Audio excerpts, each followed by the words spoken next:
Hello दोस्तों, नमस्ते। जैसा कि पता ही है आपको, हमारी कौन सी होलकर रियासत चल रही है। कौन सी? होलकर रियासत। होलकर रियासत में हम क्या है, परिचय हमने पढ़ा।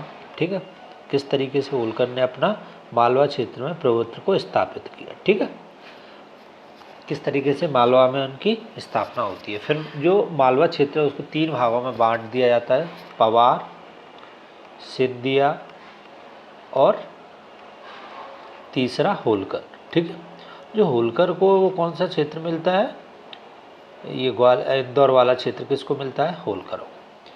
ठीक है, उसके अलावा हमने क्या पढ़ा हमने पढ़ा मल्हार राव होलकर के बारे में। किसके? मल्हार राव होलकर। इनके बारे में हमने क्या पढ़ा कि एक तो इन्होंने क्या किया, होलकर रियासत की स्थापना करी। ठीक है, जो होलकर की स्थापना संस्थापक कौन है? मल्हार राव होलकर। दूसरा, पानीपत के युद्ध में ये भाग लेते हैं 1761 में। ठीक है, अहमद शाह अब्दाली के विरुद्ध जब लड़ते हैं कौन,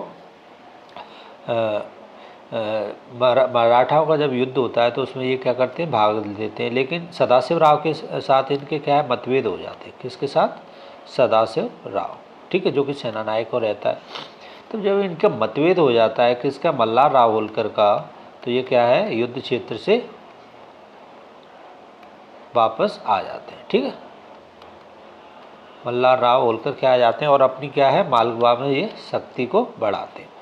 ठीक है, उसके अलावा अगला जो शासक बनता है वो कौन बनता है, जो प्रमुख है, अहिल्याबाई। ठीक है, जो इनकी क्या है, पुत्रवधू रहती है। ठीक है, अहिल्याबाई न्यायप्रिय शासिका है। ठीक है, ये तुम्हारे महेश्वर की स्थापना करवाती हैं, महेश्वर महल की, महेश्वर घाट की स्थापना करवाती हैं, बहुत सारे तीर्थ स्थलों का निर्माण करवाती हैं, मार्गों का निर्माण करवाती हैं। ठीक है, प्याऊ बनवाती हैं, महिला के उत्थान के लिए कई प्रमुख कार्य इन्होंने किए थे। ठीक, फिर जो हमारे शासक आते हैं वो आते हैं कौन, यशवंत राव होलकर। कौन? यशवंत राव होलकर। यशवंत राव होलकर होलकर रियासत में सबसे जो साहसी शासक बोल सकते हैं या प्रतापी शासक बोल सकते हैं वो कौन है, यशवंत राव। क्योंकि देखो इसके साहस कई रीजन थे, कई युद्ध इन्होंने जीते। उसके अलावा इन्होंने जो सिंधिया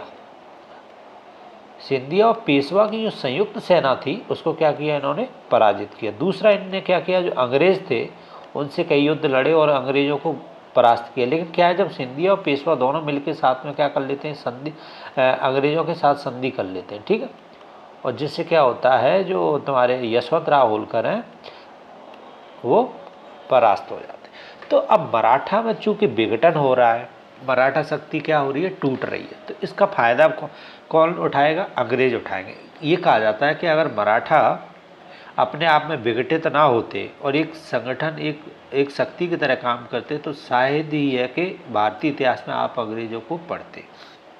लेकिन जो बीत गया उसको हम क्या ही कर सकते हैं। तो अब आते हैं हम, इसके बाद मल्हार राव होलकर के बाद, यशवंत राव होलकर के बाद जो शासक आते हैं वो हमारे आते हैं कौन, मल्हार राव द्वितीय। मल्हार राव द्वितीय क्या था, ये किसके पुत्र थे, यशवंत राव होलकर के पुत्र थे। और 4 वर्ष की अवस्था में, 4 वर्ष की आयु में क्या है, इनको राजगद्दी प्राप्त हो जाती है। ठीक, जब राजगद्दी प्राप्त होती है तो ये चूँकि बालक रहते हैं, ठीक है, तो इनका क्या है, इनकी गद्दी का संचालन कौन करता है, इनकी माँ महारानी तुलसीबाई। कौन? महारानी तुलसीबाई, जो कि इस बार का MPPSC मेंस का जो प्रीवियस वीडियो आपको बताया था मैंने, 2020 का जो मेंस था उसमें ये क्वेश्चन पूछा गया था कि तुलसीबाई के बारे में बताइए। तो तुलसीबाई, अगर आप तुलसीबाई के बारे में बताएंगे तो क्या बताएंगे कि एक तो ये यशवंत राव की पत्नी थी। ठीक है, यशवंत राव की पत्नी थी। दूसरा, जब यशवंत राव की मृत्यु हो जाती तो उनके जो बालक हैं, क्या, मल्हार राव द्वितीय, उनकी शासिका के रूप में ये क्या करती हैं, संरक्षण करती हैं। किसका? ठीक है, उसके अलावा मल्हार राव द्वितीय के बारे में क्या है कि दिसंबर 1817 में अंग्रेज जो हिलसॉप है उसके नेतृत्व में क्या होता है, मैदपुर की लड़ाई में होलकर परास्त हो जाते हैं।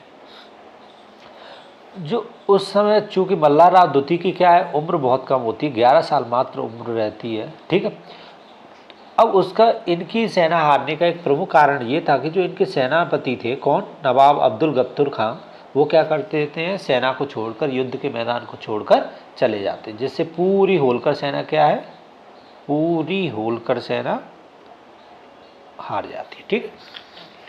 तो जब होलकर सेना हार जाती है तो क्या है, 1818 में कौन, 6 जनवरी, इस डेट को भी याद रख लेना, क्योंकि मेंस में आप क्या है, अगर एग्जिट डेट लिखते हैं तो ये बहुत अच्छा इफेक्ट डालती है। तो एग्जिट डेट क्या है, 6 जनवरी 1818 को क्या होती है, मंदसौर की संधि होती है। और मंदसौर की संधि में अंग्रेज क्या है, इनके समक्ष कुछ शर्तें रखते हैं। नंबर 1, जो इनकी राजधानी है महेश्वर, कौन सी राजधानी है, महेश्वर राजधानी है, उसको अब कहाँ लाया जाए, इंदौर लाया है। दूसरा, जो राज्य है होलकर रियासत को अब संरक्षण कौन देगा, अंग्रेज देंगे। जो अंग्रेज यशवंत राव होलकर के समय मतलब भागते फिर रहे थे, वो अंग्रेज अब क्या है, होलकर रियासत को संरक्षण दे रहे हैं। ठीक है। उसके अलावा तीसरी शर्त क्या रखी जाती है, तीसरी शर्त रखी जाती है कि जो अमीर खान है उसको नवाब की उपाधि देते थे अंग्रेज और उसको मुक्त कर देते हैं। ठीक है। और चौथी शर्त क्या है कि अंग्रेजों की एक सेना और रेजिमेंट रहेगा कहाँ पर, होलकर रियासत के इंदौर में। ठीक है। तो इस तरीके की क्या है, कुछ शर्तें थोप दी जाती हैं किस पर, मल्हार राव द्वितीय पर। तो मल्हार राव द्वितीय के बारे में आप 4-5 पॉइंट अगर याद रखेंगे तो क्या याद रखेंगे, इनके पिताजी की मृत्यु हो जाती है, कौन, यशवंत राव होलकर की। तो यशवंत राव होलकर की जो पत्नी है तुलसीबाई,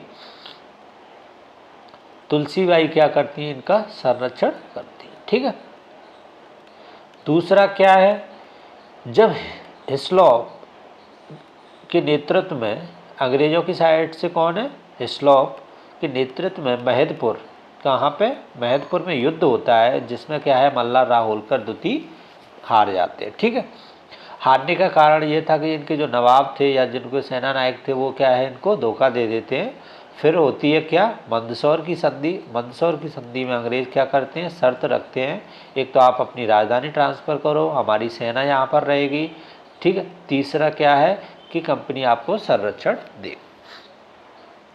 इस तरह की जब शर्तें थोप दी जाती हैं मंदसौर की संधि, उसके बाद होलकर रियासत अपने आप में बहुत कमज़ोर हो जाती है और कहीं ना कहीं अंग्रेजों का प्रभुत्व स्थापित हो जाता है। अब मल्हार राव द्वितीय के बाद अगले शासक हमारे कौन आते हैं, हरिराव होलकर। चूँकि देखो क्या होता है, मल्हार राव होलकर द्वितीय थे, उनके कोई पुत्र नहीं होता है। ठीक है। तो जो उनकी पत्नी है, क्या है पत्नी, गौतमाबाई, गौतमाबाई क्या करती हैं कि एक पुत्र को गोद ले लेती हैं। क्या है, पुत्र को गोद ले लेती हैं, और पुत्र का नाम क्या रहता है, मार्तंड राव होलकर। ठीक है। उसके अलावा एक यशवंत राव होलकर का क्या है, भतीजा, कौन है, जिसका नाम है हरिराव। हरिराव को क्या है, महेश्वर में कैद होते हैं ये, और ये क्या करते हैं, अपने साथियों की सहायता से क्या होता है, महेश्वर की जेल से छूट जाते हैं। चूँकि ये यशवंत राव होलकर के भतीजे हैं, तो क्या है, जो क्षेत्र की जनता है वो इन पर क्या करती है, दबाव बनाती है, और या फिर इन्हें अपना शासक स्वीकार करती है। ठीक है। तो हरिराव होलकर को क्या बना दिया जाता है, शासक बना दिया जाता है। परंतु परेशानी ये होती है कि इनके पास क्या नहीं होता है, शासन का अनुभव नहीं होता। शासन का जब अनुभव नहीं होता है तो ये क्या करते हैं, अनुभवहीन शासक साबित होते हैं, जिससे राज्य में महंगाई, लूट, चोरी, भ्रष्टाचार जैसी कई समस्याएं व्याप्त होने लगती। जब शासन में समस्याएं प्रारंभ होती हैं तो क्या होता है कि राज्य में असंतोष फैल जाता है। जो स्टार्टिंग में जनता, ठीक है, जनता इनका समर्थन कर रही होती है, वो कहीं ना कहीं जनता इनका विरोध भी करना प्रारंभ कर देती है। लेकिन क्या होता है, अंततोगत्वा 1843 में इनकी मृत्यु हो जाती है, जिसके बाद कौन शासक बनता है, खांडेराव होलकर द्वितीय शासक बनता है। ठीक, खांडेराव होलकर द्वितीय शासक बनता है। उसकी क्या थी, ये हरिराव के मृत्यु के बाद बापू खंडेराव के उत्तराधिकारी चुना जाता है। ठीक है। ये भी अल्प आयु में मारा जाता है। अब इनके बाद जो हरिराव होलकर के बाद शासक बनता है वो कौन बनेगा? ठीक है, तो अगर मैं आपसे बोलूँ हरिराव होलकर के बारे में, आप क्या क्या बातें याद रखेंगे? ठीक है, एक तो मल्हारराव होलकर की जब मृत्यु हो जाती है तो उसके बाद क्या है, यशवंत राव होलकर के ये भतीजे रहते हैं, महेश्वर जेल में रहते हैं, अनुभव विहीन शासक होते हैं। बाद में इनको हटा दिया जाता है और खंडेराव होलकर द्वितीय को शासक बनाया जाता है, लेकिन वो भी अल्प आयु में मारा जाता है। ठीक, अब इसके बाद जो हमारे अगले शासक हैं वो है तुकोजी राव होलकर द्वितीय। तुकोजी राव होलकर द्वितीय के बारे में देखो 4 पॉइंट हम क्या याद रखेंगे। एक तो इनका परिचय, विशेषता, इंदौर में इन्होंने आर्थिक उन्नति करी, और चूंकि ये 1857 की क्रांति में इनका योगदान था इसलिए हम इनको याद रखेंगे। अब हम बात करें सबसे पहले क्या, तुकाजी राव होलकर द्वितीय के बारे में। तुकाजी राव होलकर द्वितीय, तो तुकाजी राव होलकर द्वितीय क्या है, ये 1844 में क्या करते हैं, इनका राज्याभिषेक होता है। ठीक है,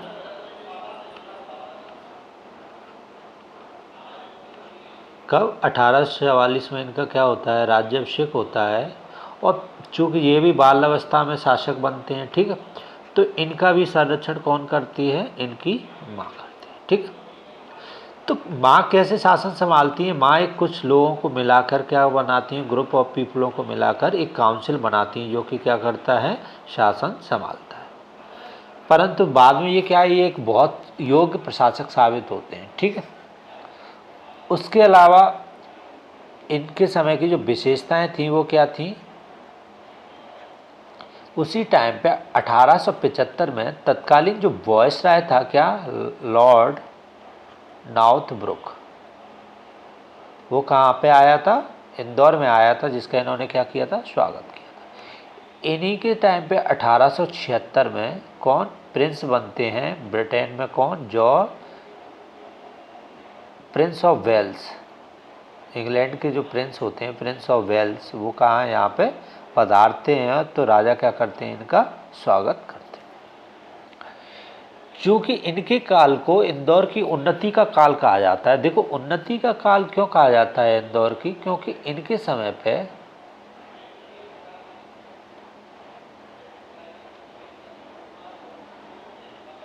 क्या होता है कि जो इंदौर है उसमें एक कपड़ा मिल की स्थापना कराते हैं। ठीक है, कब? 1860 में, जिसका नाम क्या देते हैं, स्टेट कपड़ा मिल। ठीक है, उसके अलावा ये क्या करवाते हैं, रेलवे का विकास करवाने के लिए क्या करते हैं, ज़मीन देते हैं, और ज़मीन के साथ साथ क्या प्रदान कराते हैं, ये 1 करोड़ रुपए की सहायता कराते हैं।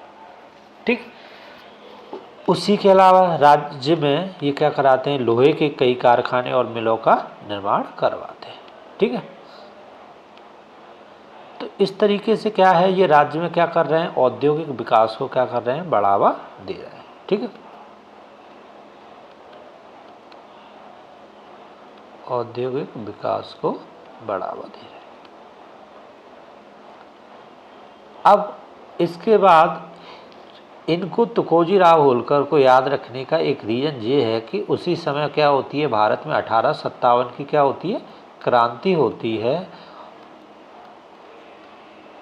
और 1857 की क्रांति में तुकोजी राव होलकर क्या करते हैं, चूँकि होलकर क्या थे, कई संधियों के थ्रू ये क्या है, अंग्रेज़ों के एक तरीके से अधीन ही थे, लेकिन स्वतंत्र शासन संभाल रहे थे। तो क्या होता है, 1857 की जब क्रांति हो रही होती है, कहाँ पे, महू में। ठीक है, और उस समय जो इंदौर का रेजिडेंट कौन होता है, इंदौर का रेजिडेंट कौन होता है, डूरंट। कौन होता है इंदौर का रेजिडेंट, डूरंट होता है। ठीक है, मऊ छावनी में 1 जुलाई को सैन्य विद्रोह शुरू हो जाता है। मऊ छावनी में कब, 1 जुलाई को सैन्य विद्रोह स्टार्ट हो जाता है। और ये सैन्य विद्रोह बढ़ते बढ़ते कहाँ तक आ जाता है, इंदौर तक। और इंदौर में क्या होता है, जो सैयद खान है उसके नेतृत्व में क्या होता है, जो होलकर सेना है वो क्या कर देती है, विद्रोह कर देती है। जब होलकर सेना विद्रोह करती है और अंग्रेज़ों पर आक्रमण करती है तो ये तुम्हारे तुकोजी राव होलकर हैं, वो क्या करते हैं, अंग्रेज़ों को राज्य से बाहर निकालने में मदद करते हैं। तो इस तरीके से आप समझ सकते हो कि जो 1857 की क्रांति होती है, तो जो होलकर रियासत के शासक हैं तुकोजी राव, वो क्या करते हैं, कहीं ना कहीं अंग्रेज़ों का समर्थन करते हैं। ठीक है। उसके बाद 1857 की क्रांति, चूँकि इन्होंने विकास के कार्य कई किए थे और 1857 की क्रांति के समय रहे थे, इसलिए ये काफ़ी याद रखे जाते हैं। ठीक है। अब हम अगले शासक की बात करेंगे, वो है शिवाजी राव होलकर। शिवाजी राव होलकर किसके पुत्र हैं, तुकोजी राव के। ठीक है। ये पुत्र किसके हैं, वही सीरीज जो चली आ रही है, ठीक है, उसी में किसकी बात करेंगे, शिवाजी राव जी। इनके पिताजी कौन है, तुकोजी राव। इनके जो प्रमुख कार्य हैं वो क्या थे कि जो 1889 ईस्वी में ये क्या कराते हैं, इंदौर में टेक्निकल इंस्टीट्यूट नामक संस्था की स्थापना कराते हैं। ठीक है, इंस्टीट्यूट नामक संस्था की स्थापना कराते हैं। उसके अलावा 1891 में ये उच्च शिक्षा के लिए कॉलेज की स्थापना कराते हैं।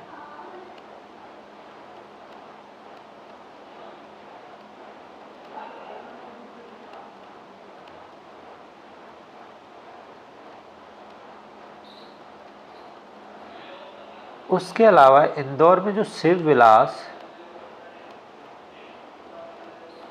महल और सुख विलास महल का भी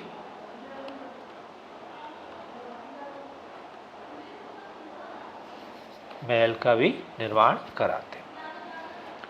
ठीक। तो अब क्या कहें, शिवाजी राव होलकर के इनके पिताजी तुकाजी रहते हैं। कार्य क्या था कि 1889 ईस्वी में ये क्या कराते हैं, टेक्निकल इंस्टीट्यूट की स्थापना कराते हैं। उसके अलावा उच्च शिक्षा के लिए कॉलेज की स्थापना कराते हैं। उसके अलावा शिव विलास महल और सुख विलास महल की भी ये स्थापना कराते हैं। ठीक है। उसके अलावा अब हम जो अगले शासक हैं, शायद वो हमारे हैं कौन, तुकोजी राव होलकर तृतीय। अब तुकोजी राव होलकर तृतीय को पढ़ो तो इनके बारे में हम क्या क्या याद रखेंगे। देखो, तुकोजी राव होलकर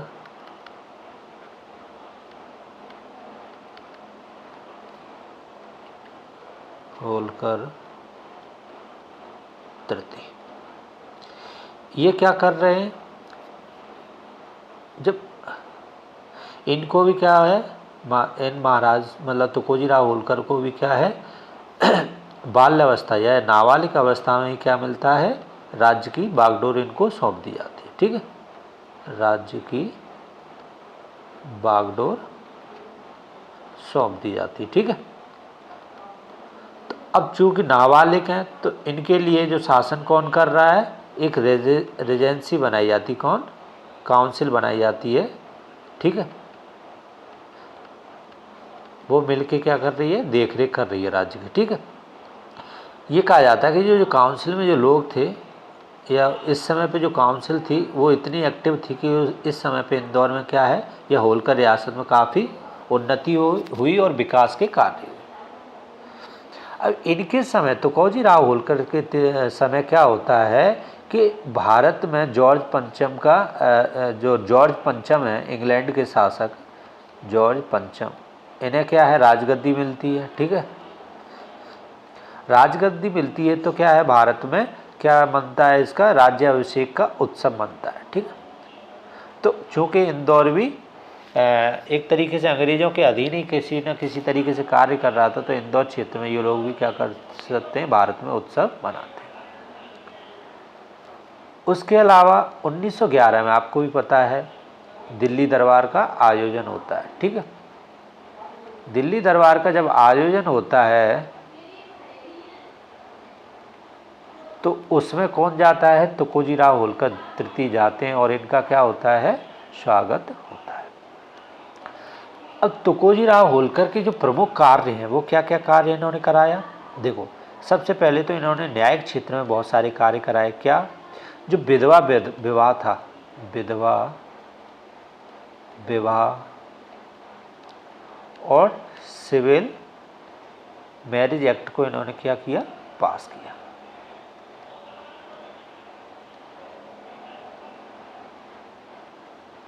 उसके अलावा दूसरा कार्य क्या था, जो न्याय विभाग में सेशन कोर्ट, ठीक है, आज जो अपन देखते हैं सेशन कोर्ट, उसके अलावा डिस्ट्रिक्ट कोर्ट,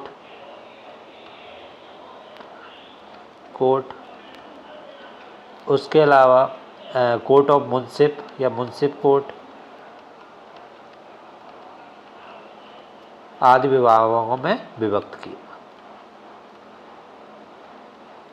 ठीक है, इन सभी कोर्ट के ऊपर 3 जजों की एक हाई कोर्ट नियुक्ति की। ठीक है, इन सभी कोर्ट के ऊपर क्या किया इन्होंने, 3 जजों की एक हाई कोर्ट नियुक्त की।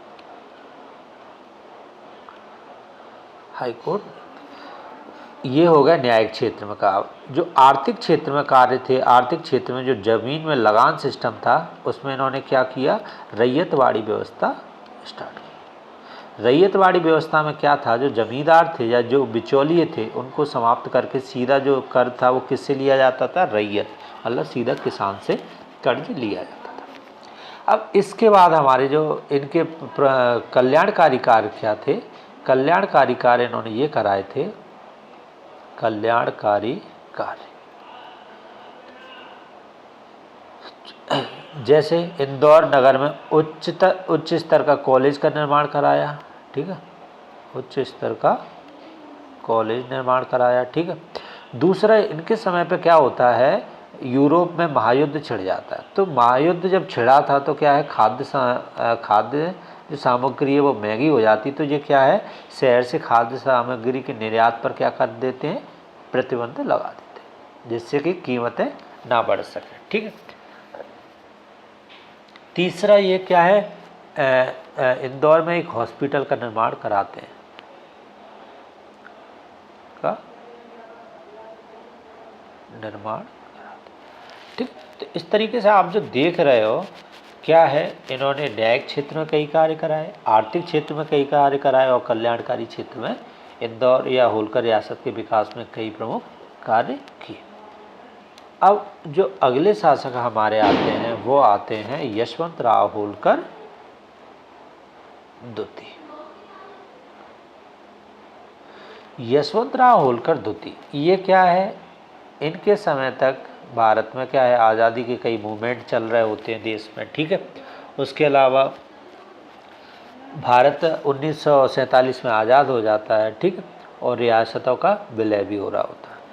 तो अब इनका जो परिचय है, इनका परिचय क्या है कि जो एक तुकोजीराव होलकर जो तृतीय थे, तुकोजी राव होलकर, ठीक है, जो इनके पिताजी थे, क्या होता है, एक बोबला का कांड होता है। बोबला कांड की घटना में क्या है, तुकोजी राव पर आक्षेप लगते हैं। ठीक है, मतलब आक्षेप लगते हैं तो वे क्या है, स्वाभिमानी व्यक्ति थे और क्या कर देते हैं, गद्दी को छोड़ देते हैं। गद्दी को छोड़ देते थे, जो अपने पुत्र जो युवराज थे क्या, यशवंत राव होलकर को, यशवंत राव होलकर द्वितीय को क्या है, राजगद्दी मिलती है।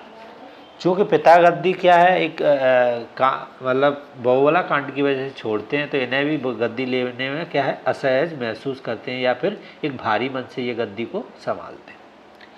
अब इन्होंने जो अपने समय पर प्रमुख कार्य कराए या इनके समय के जो प्रमुख कार्य हैं वो क्या क्या था, एक तो इन्होंने इंदौर में हवाई अड्डे का निर्माण कराया। ठीक है, हवाई अड्डे का निर्माण कराया। इसके लिए 1935 में क्या होता है, इंदौर में हवाई अड्डा बनता है, जो कि आज अहिल्याबाई इंटरनेशनल हवाई अड्डे के नाम से जिसको जाना जाता है। उसके अलावा यशवंत ताल का निर्माण कराते हैं,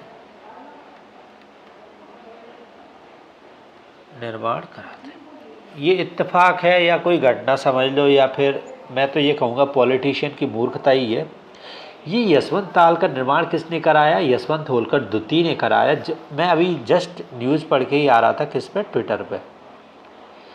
इस जो तालाब है, यशवंत राव तालाब है, इसका अब नया नाम क्या कर दिया है? अहिल्याबाई तालाब। अब आप एक बात बताइए, मतलब इस नाम बदलने से मुझे नहीं समझ में आता कि क्या औचित्य है। अगर कोई शासक होलकर रियासत का जो इस तालाब का निर्माण करा रहा है, उसी के नाम पे अगर इसका नाम है, तो इसमें क्या बुराई है? दूसरा, यशवंत तालाब जो कि अब रामसर साइट में शामिल हो चुका है, ठीक है, किसमें? Ramsar site. तो इस तरीके से आप देख रहे हैं क्या है, क्या यशवंत तालाब का इन्होंने निर्माण कराया, ठीक है। उसके अलावा इन्होंने होलकर क्रिकेट टीम की स्थापना करवाई, होलकर क्रिकेट टीम, ठीक है। 1935 में क्या होता है, गांधी जी जब देश में आज़ादी की मूवमेंट चला रहे होते हैं, तो वो क्या है, इंदौर में आते हैं। इंदौर में जब वो 1935 में आते हैं, तो यशवंत राव होलकर क्या है, आर्थिक सहायता प्रदान करते हैं, किसको? गांधी जी को। 16 जून 1948 को ये क्या है, जो एक्ट ऑफ सेटलमेंट, मतलब जितनी रियासतों का क्या है विलय हो रहा था भारत में, तो जो होलकर रियासत से साइन किया था विलय का या संधि के रूप में, वो किसने किए? यशवंत राव होलकर द्वितीय ने, ठीक। उसके अलावा जब सत्ता की समाप्ति हो जाती है, तो भी ये अपने विकास कार्य को क्या नहीं करते, अवरुद्ध नहीं करते हैं, और क्षेत्र में कई विकास के कार्य कराते हैं। जैसे आज आप देखते हो एमबाई हॉस्पिटल, ठीक है, महाराजा यशवंत राव हॉस्पिटल का निर्माण किसने कराया? इन्होंने कराया, ठीक है। तो इस तरीके से आप देख रहे हो, जो अंतिम होलकर शासक है, वो अपने विकास कार्यों के साथ साथ आज़ादी के मूवमेंट में भी क्या कर रहे हैं, ये समर्थन दे रहे हैं, ठीक है। अब इनके बाद क्या होता है, यहाँ पे होलकर रियासत के शासकों की कथा समाप्त हो जाती है और भारत क्या हो जाता है? आज़ाद। अब हम जो शासक पढ़ेंगे, अब हम क्या पढ़ेंगे, इनके समय पे जो स्थापत्य क्या क्या हुआ वो हम पढ़ें, ठीक। स्थापत्य में क्या क्या है?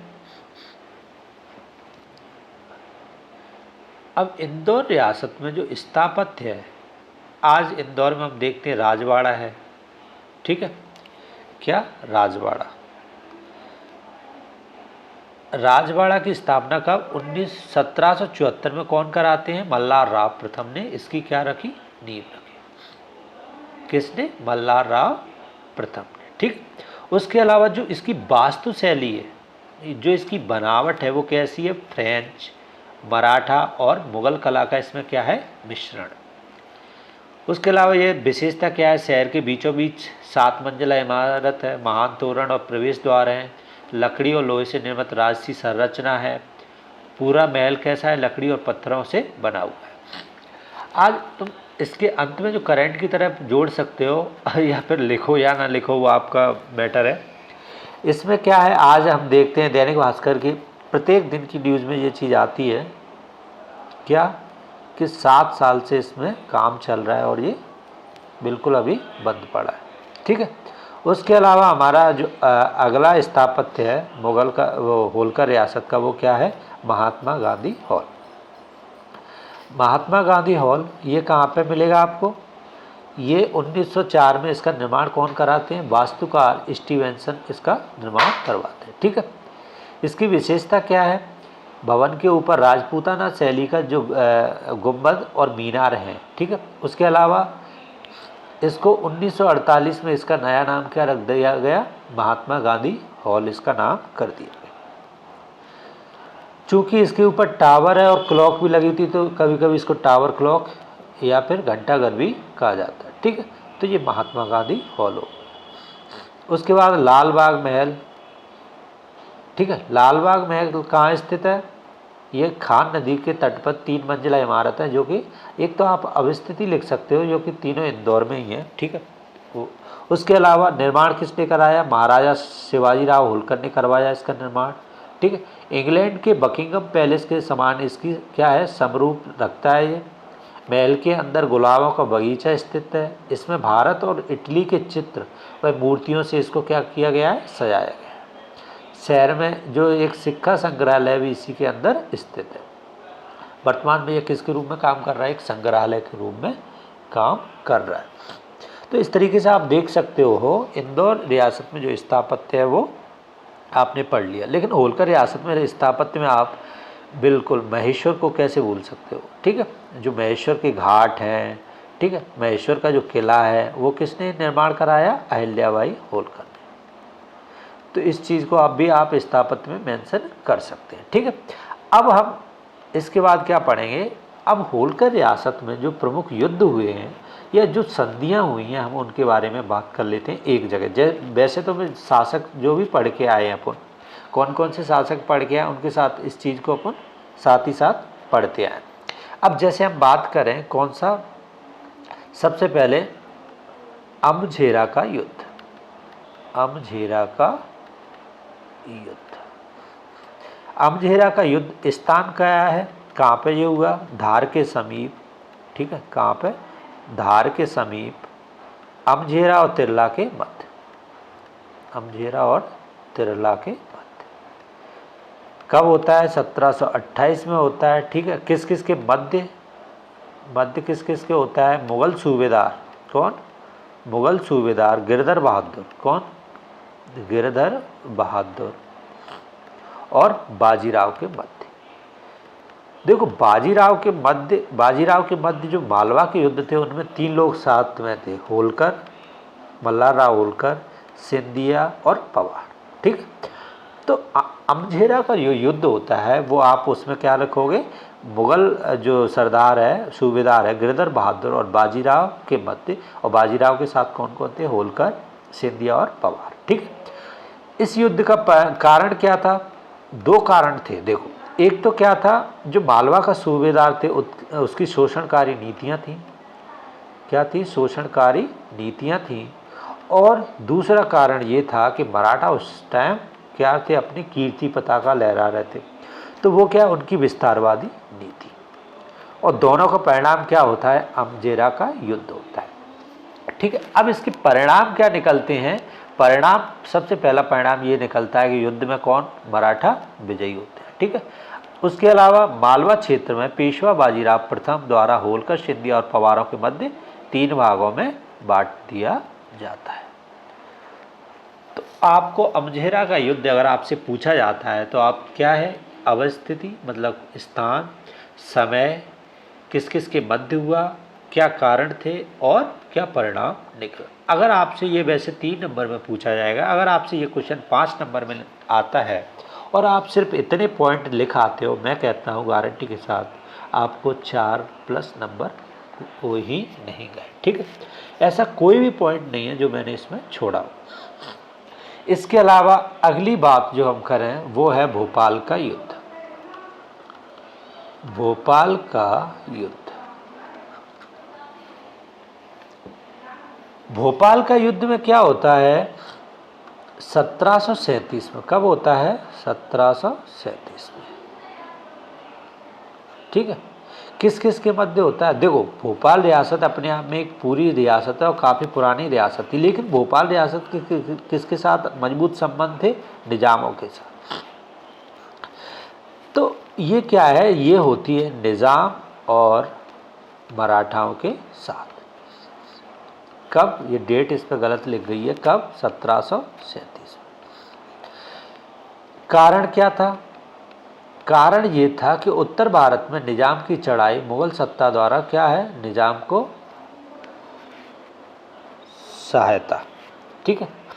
एक तो मुगल क्या थे, निजाम का समर्थन कर रहे थे, ठीक है। उसके अलावा उत्तर भारत में क्या थी, मराठाओं की चढ़ाई, ठीक है। तो इसमें परिणाम क्या निकलता है, परिणाम ये निकलता है कि निजाम परास्त हो जाते हैं, निजाम क्या है, इस युद्ध में हार जाते हैं। और मराठाओं और निजाम के मध्य कौन सी, दोहरा सराय की संधि होती है, कौन सी, दोहरा सराय की संधि, जिसमें क्या है, निजाम क्या करते हैं, मालवा क्षेत्र में मराठाओं के प्रभुत्व को क्या कर लेते हैं, स्वीकार कर लेते हैं। अब इसके बाद आते हैं तिरला की लड़ाई। कौन सी लड़ाई, तिरला की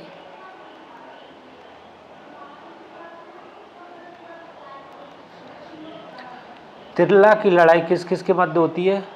ये भी होती है मालवा जो मुगल सूबेदार है दया बहादुर और मराठा शक्तियों के मध्य। परिणाम वही है, मराठा विजय रहते हैं और दया बहादुर इस युद्ध में मारा जाता है। मराठा विजयी होते हैं और दया बहादुर इस युद्ध में मारा जाता है। ठीक है, उसके बाद आते हैं हमारी राजपुर घाट की संधि। राजपुर घाट की संधि है वो किस किस के मध्य होती है? यशवंतराव होलकर और वेलजली के मध्य। क्या होता है? यशवंतराव होलकर क्या है, सिंधिया और पेशवा की जब संयुक्त सेना को क्या कर देते हैं, सिंधिया और पेशवा की संयुक्त सेना को जब परास्त कर देते हैं तो जो पेशवा है वो क्या करता है, अंग्रेज़ों के साथ संधि कर लेता है।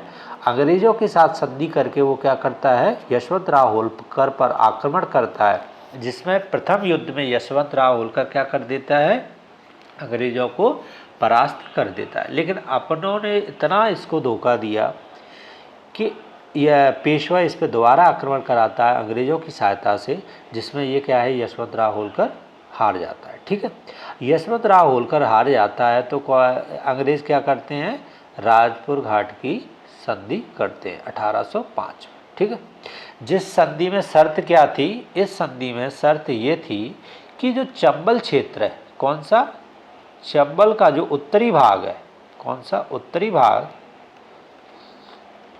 और पूरा का बुंदेलखंड, अब ये क्षेत्र किसके अधीन आ जाएगा, अंग्रेजों के अधीन आ जाता है।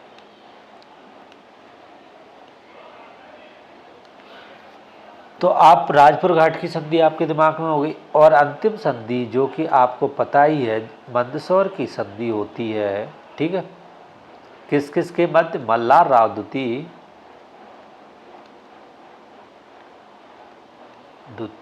अरे ये पेन ना ज़्यादा अच्छी नहीं चलती तो आप राइटिंग समझ नहीं पाते होंगे, इसका मुझे खेद है। मैं मतलब काफ़ी प्रयास कर रहा हूँ कि ये राइटिंग अच्छी से आने लगे।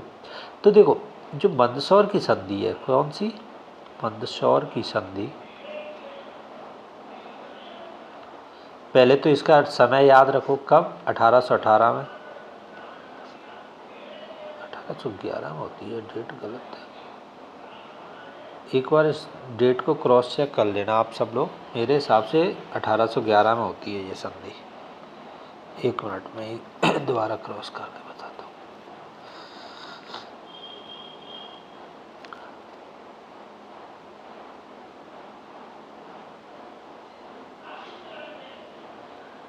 (1818) में, ठीक है, वो थोड़े मेरे दिमाग से निकल गई, 1818। ठीक है, मंदसौर की संधि कब होती है, 1818 में। ठीक है,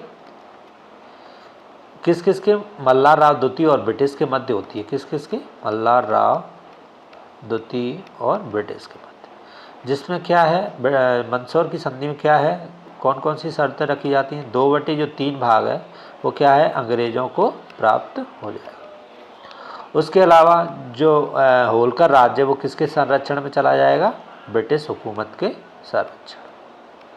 तीसरा, इसमें पेशवा का जो अस्तित्व है वो समाप्त कर दिया गया, पेशवा का अस्तित्व, और पेशवा को क्या है, पेंशन पर भेज दिया गया। चौथा क्या होता है, इंदौर राज्य है वो किस में, इसमें क्या है, ब्रिटिश रेजिमेंट की स्थापना होती है, जैसा कि मैं आपको पहले ही बता चुका हूँ। तो इस तरीके से हमारी यहाँ पर क्या है, पूरी होलकर रियासत क्या हो जाती है, समाप्त हो जाती है। अब होलकर रियासत पड़ी, इसके बाद अब 2 रियासतें और बच रही हैं अपनी, भोपाल रियासत और ग्वालियर रियासत। इन्हें मैं अगले वीडियो में लेके आऊँगा। अगर आपको ये वीडियो अच्छे लग रहे हैं तो आप अपने दोस्तों के साथ इसको शेयर करिए, थोड़ा मोटिवेशन मिलता है, थोड़े अच्छा लगता है कि हाँ कुछ मेहनत कर रहे हैं तो उसका सार भी निकल रहा है। तो जैसा कि अब इसके बाद मैं एक सोच रहा हूँ आपके लिए लाइव टेस्ट पेपर भी बनाता चलूँ साथ साथ, और उन्हें लाइव सॉल्व भी करवाता जाऊँ, जिससे कि आप मतलब एक चीज़ ये लगा सकें अनुमान कि आपको किस तरीके से पेपर में क्या है अपने क्वेश्चन आंसर को फ्रेम कराना है। अगर आप इस चीज़ का सपोर्ट करते हैं तो आप अपने कमेंट बॉक्स में हमें लिखें। अगर आप चाहते हैं कि MPPSC की वीकली हम एक सीरीज़ लेके आएँ, वो क्या है, टेस्ट वाइज टेस्ट रहेगी। और एक सीरीज़ में ऐसी लाना चाहता हूँ जिसमें जैसे 2014 से लेके 20 तक के जितने भी पेपर हैं, जिसमें हिस्ट्री के क्वेश्चन हो गए, ज्योग्राफी हो गई, पॉलिटी हो गई, इकोनॉमिक्स हो गया, हिंदी हो गया, मतलब जो भी 6 पेपर हैं उनके क्वेश्चनों को आपको लाइव सॉल्यूशन कराऊँ। ठीक है।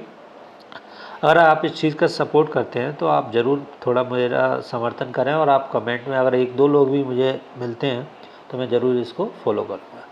वीडियो देखने के लिए बहुत बहुत धन्यवाद, और पढ़ाई करते रहिए। धन्यवाद।